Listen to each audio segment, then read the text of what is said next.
Someone once told me I had brainwashed myself. They meant it as an insult. But here's the thing.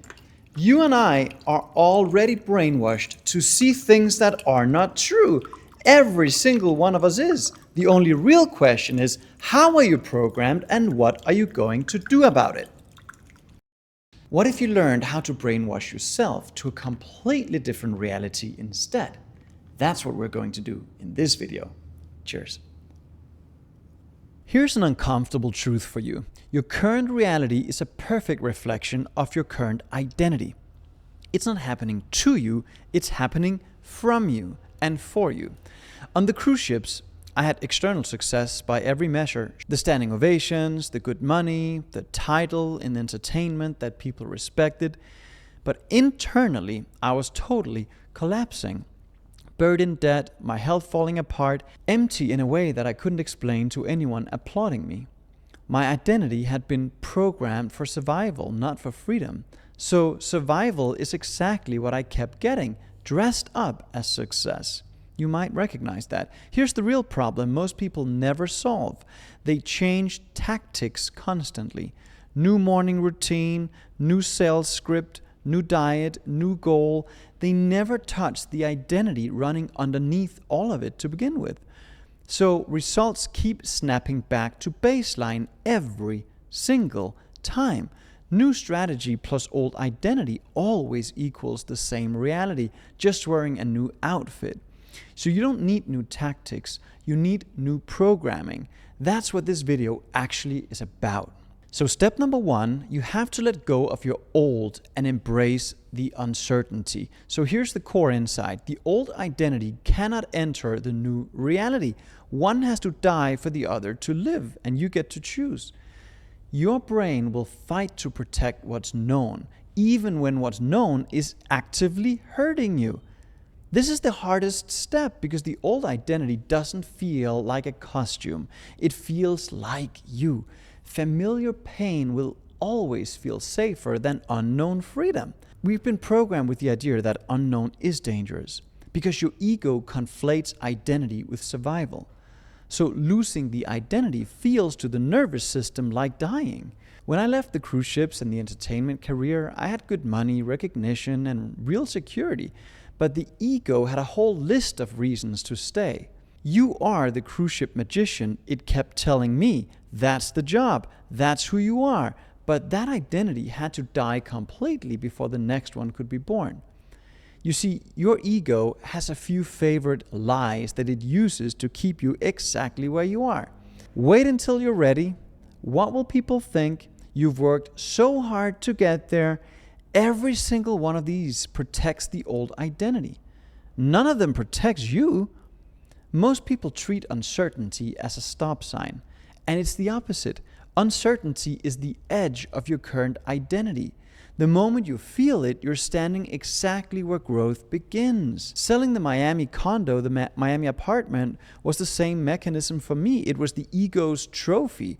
Beautiful from the outside, hollow on the inside. It was an idea that's been controlling me for a long time. And letting go of it was genuinely terrifying. But it was the price of admission to the next level. And it's the same with you. There was no version of that next level that let me keep the trophy too. That doesn't work that way. So here's the practical shift. Stop asking, is it safe? And start asking, is this true for the person I'm becoming?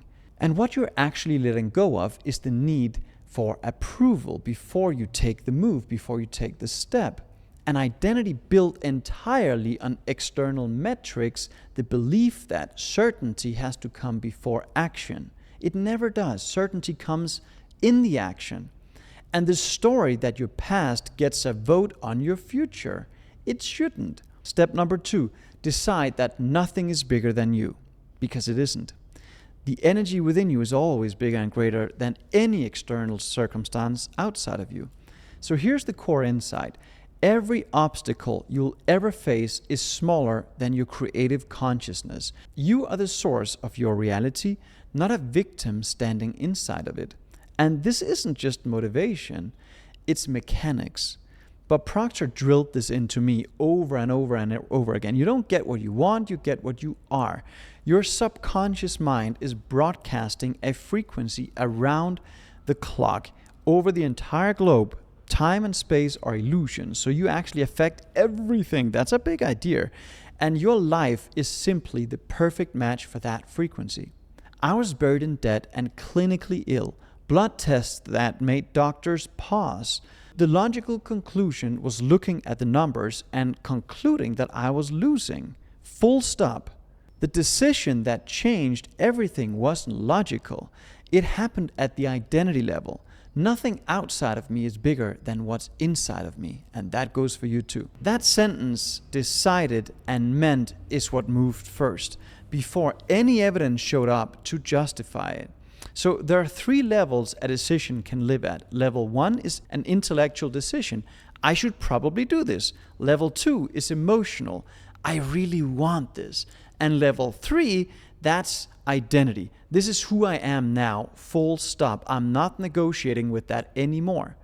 And it's only level 3 that creates permanent change. The other 2 are just good intentions with a deadline attached. So to be clear about what this does not mean, it's not arrogance, it's not ignoring reality. Most people say, well, you just ignore what is. No, you acknowledge it, but you don't live from it mentally. So it's not toxic positivity plastered over real problems. That's not what it is. What it does mean, though, is that your creative capacity exceeds any external limitation that you're facing. Problems are feedback, not verdicts on who you are. Problems and solutions are 2 sides of the same thing. You're the variable in the equation, not the victim of it. So when your frequency changes, you start perceiving possibilities that were always there and simply invisible before, because creation is finished. What you decide and what you assume, though, decides what part of creation you take part in on a physical plane. So the doors don't appear out of nowhere. Decision always precedes opportunity, never the other way around. Meeting Bob Proctor is the clearest proof that I have of this. That door had always existed when I was an entertainer as well, but it was completely invisible to me. After the identity level decision, it was suddenly not just visible, but real and walking straight towards me as I was walking towards it. Because that's what happens.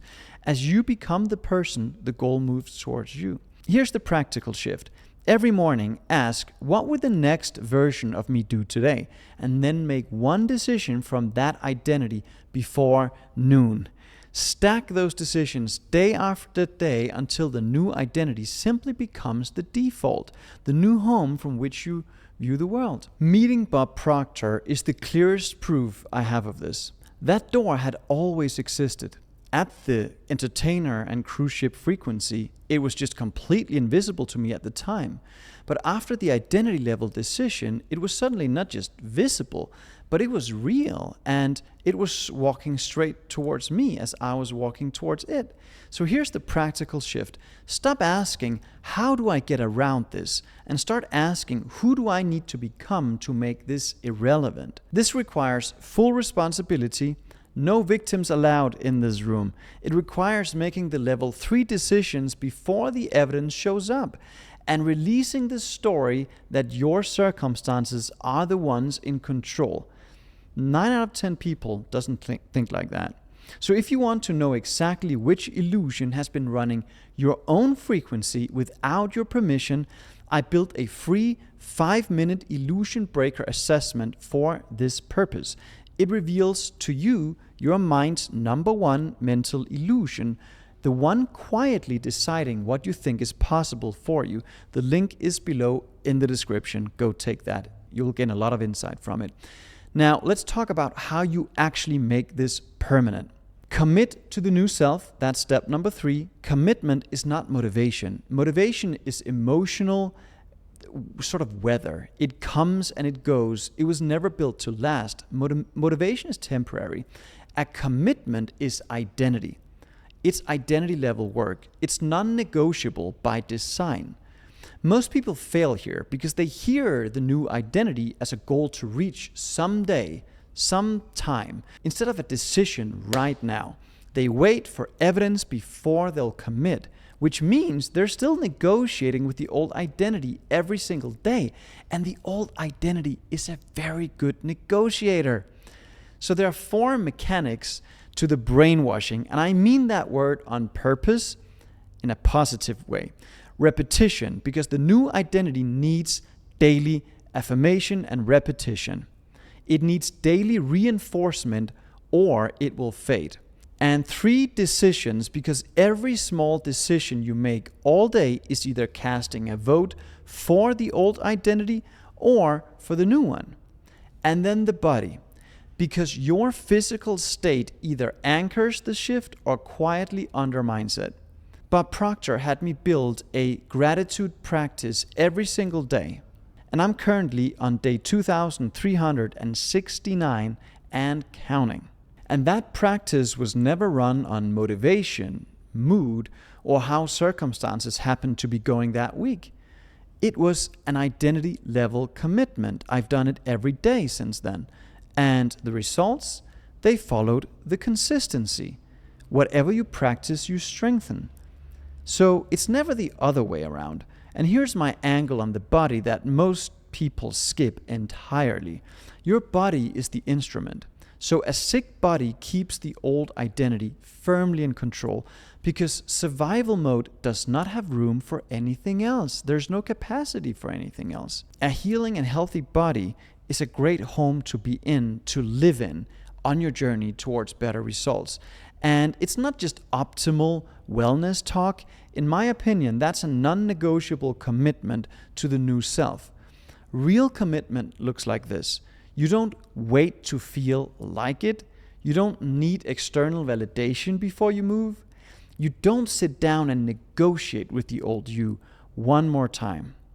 So small daily decisions made from the new identity, that's what will always outperform one big dramatic gesture.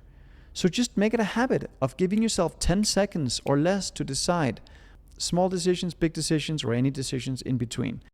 But Proctor used to say that you become your environment. Your old environment is constantly reinforcing your old identity, whether you notice it or not. So you deliberately build an environment that reflects who you're becoming. That's important that you choose the people you surround yourself with, because the people around you, who you let in, whom you let influence you in the spaces that you occupy, the routines that you run. For me, getting out of Miami for the time being, just moving, just taking a year out from my habitual environment was that thing for me.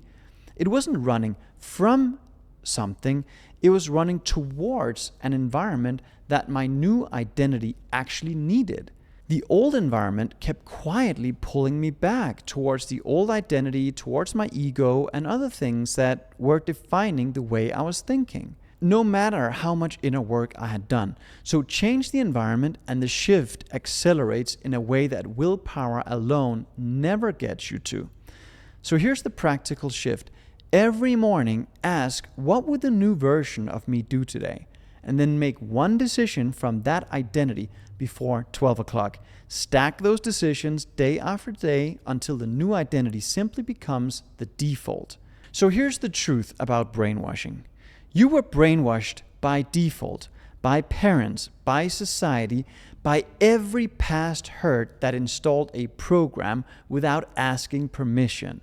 Now you get to do it on purpose. Same mechanism, different programmer.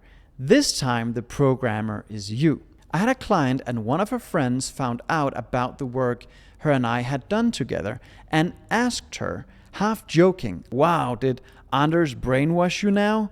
And she said, "Yeah, he actually helped me brainwash myself." And I'm forever grateful because I went from close to suicidal to owning a successful business, her own business with much more freedom in her life that she could have ever had before.